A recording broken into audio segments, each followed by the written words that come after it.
Hello, guys. Good day. This is Anna of Reinforcement Love, your fellow positive reinforcer. Today, we are going to talk about self love. Everything glows the moment you start loving yourself. You know, we're not going to be 100% every day. There are times that, we feel so down, we don't have confidence, we don't have energy. And there are days wherein we are in a hype, like we feel like we could do anything. But basically, there are some phases in our life wherein, you know, we felt empty, we felt out of purpose. Like we don't know where we're going, what are we here for. It actually happens before we finally learn and find out what are we here for. I just want to share this to you, you know, way back when I was in my teenage life to early 20s, wherein my goal is to make everybody happy. I used to be people pleaser. I want to be in the group. I want to belong in the quote unquote cool group. And what is a cool group to me?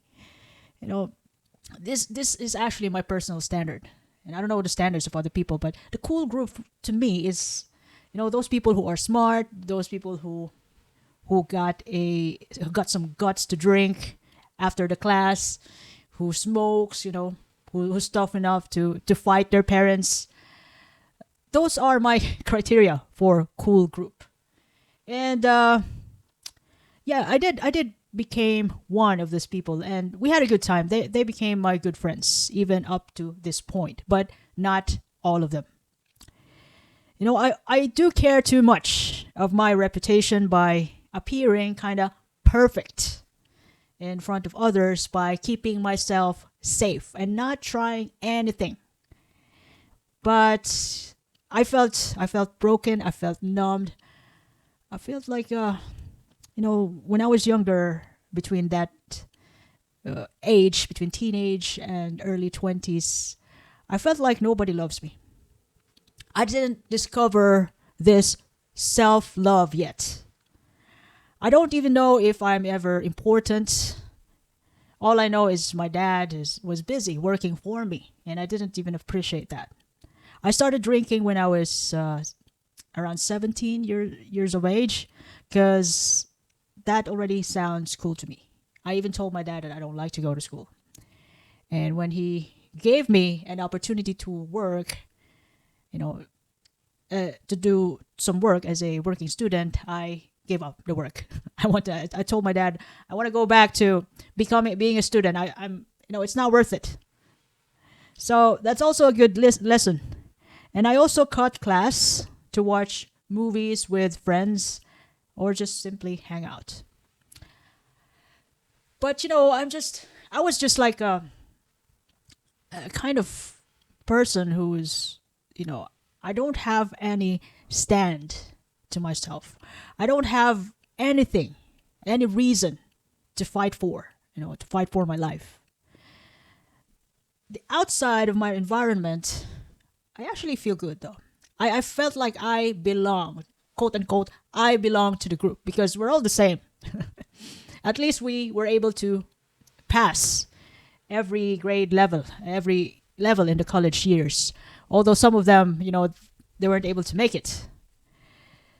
Uh, we also traveled together, me and my friends. But inside, I felt empty. I've no purpose, and I don't even have a reliable or a good job, reliable permanent job 2 years after the graduation. I just keep volunteering, and I could hardly get a job, even volunteers, because it was a global crisis way back in 2008, and we got loads of surplus nurses in the Philippines. So even simple hospital, they have tight criterias on what the nurses, the qualifications of the nurses that they're accepting. They even added height requirement which is fair enough. But most of us Asians living in the Philippines, we're actually sort of petite. We're not tall people. So, but anyway, that was just for the sake of really limit hiring because we got too much population of nurses way back in 2008. So I could hardly get a job. I volunteered. I did some master's degree, which I didn't use, which I couldn't use it here in Ireland. So that's why before you take some master's degree in the Philippines, if you're planning to work abroad, you better make sure that if you can ever use that, if it adds up to your qualification, then they could pay you for that. But otherwise, as to me, it's they have the education in Ireland is different from Philippines. So I was able to use my master's degree here. But going back to my old self, I also have lack of confidence. I felt like my dreams were out of reach. I felt frustrated. Plus, I keep failing on those English tests, and I tried studying, reviewing on NCLEX so I can able to apply in US. But once again, yeah, I could hardly get a score. I didn't have a good study habits. I don't read, years after the graduation until I decided to build a habit. But being having this kind of scarcity mindset that I'm hopeless. I have no confidence. I was broke.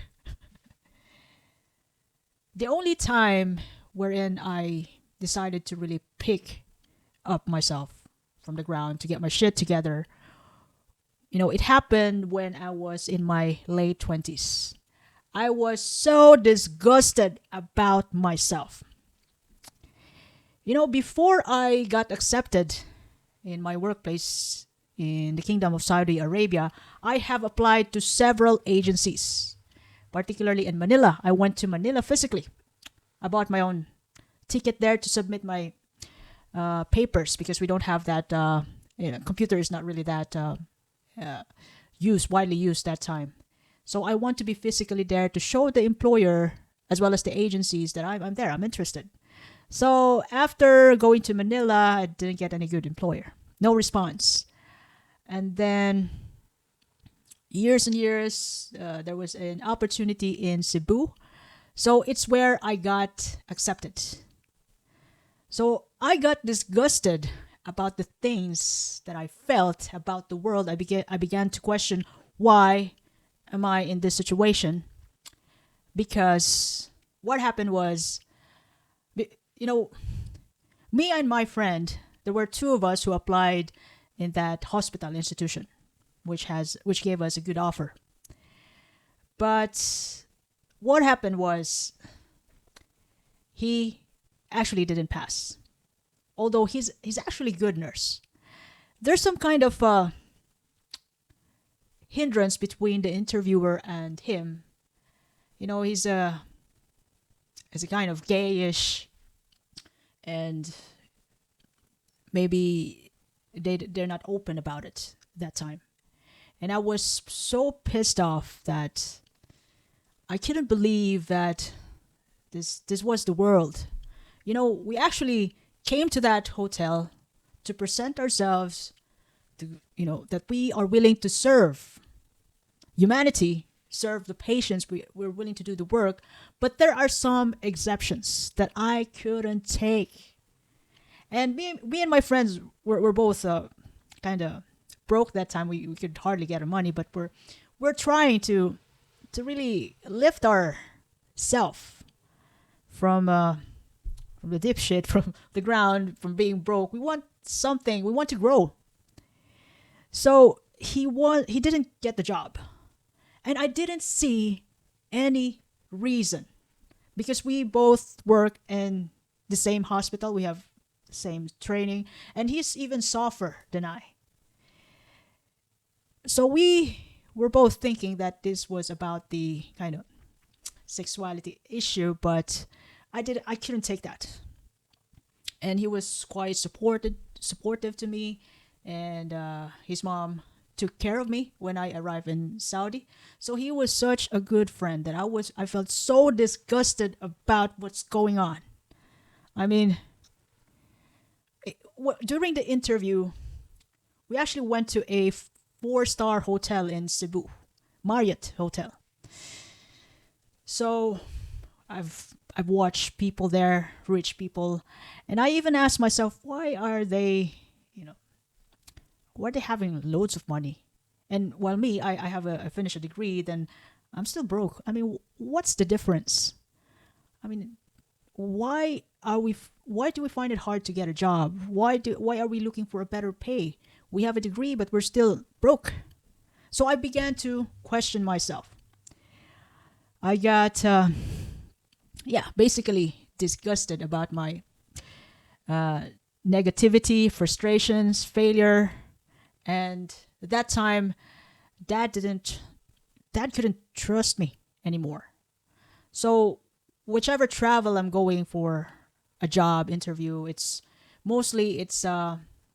it, I finance myself. So by the time when I got the job, I went to Saudi Arabia. It was quite it was a good offer, and I met really fantastic friends there who became my friends up to this time. So what happened there was that I felt isolated. It was the first time that I got separated from my good old friends from college. So I didn't drink anymore. I stopped drinking alcohol. I did stop smoking, and because of stress from work, I don't want to be. I just don't want to be inside my room. So I started challenging my weight in in the gym. We actually have free gym in our accommodation. By the way, our accommodation in Saudi Arabia was free, as well as the groceries. Everything was good before. I don't know now, and we don't even pay taxes before. So there's a huge difference now and before and now. So I develop, I started to develop good habits, particularly uh, reading habits as well as eating habits way back in 2016, a year after I went to work in Saudi. So 2016, I was 29 that time. It was quite late though. At least I found myself.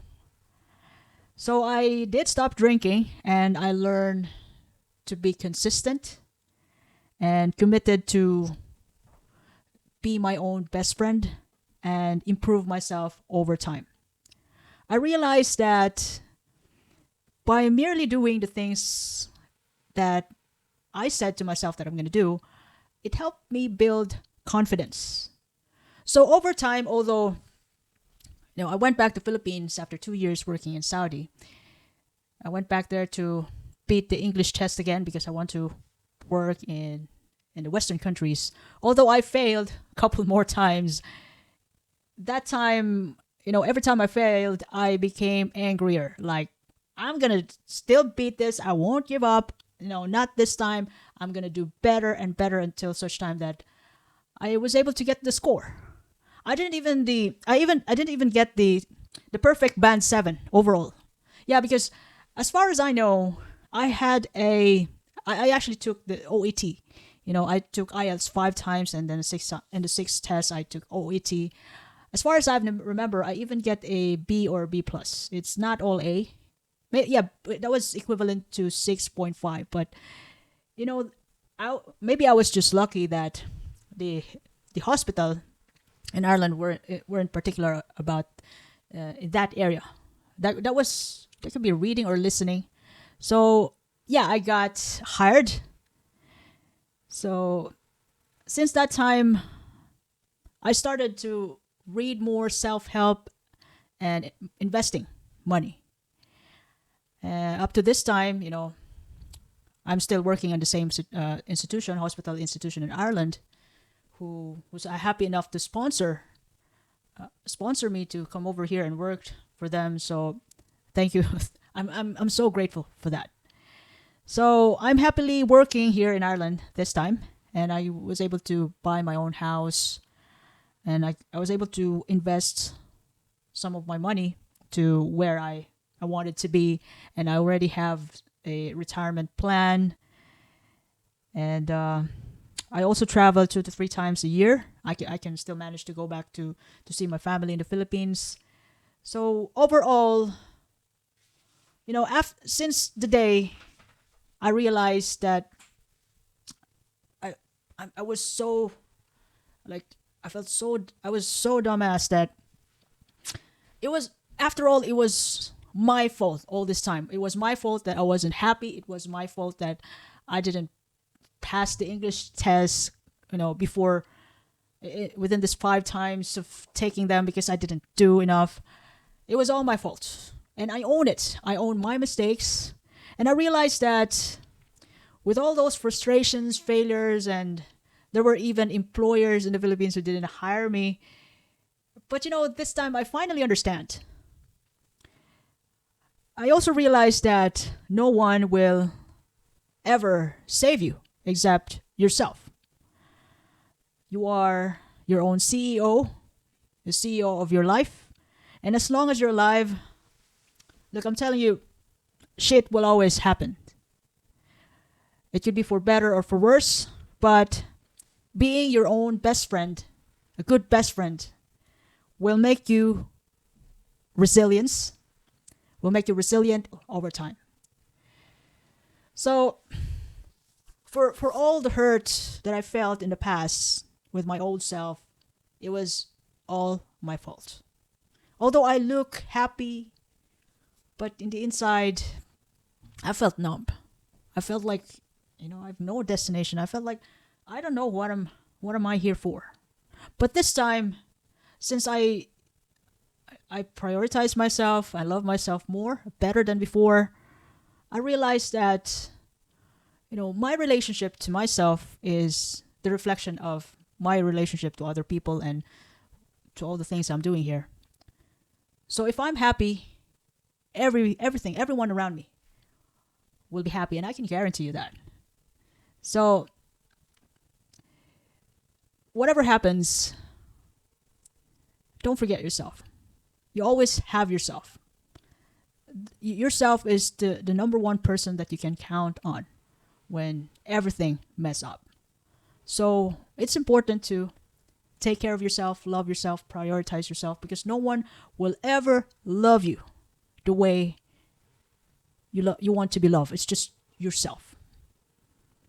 So I hope that you've learned something from my story. I hope that this will help you a lot. And if you ever love this episode today, you can share this to your family and friends.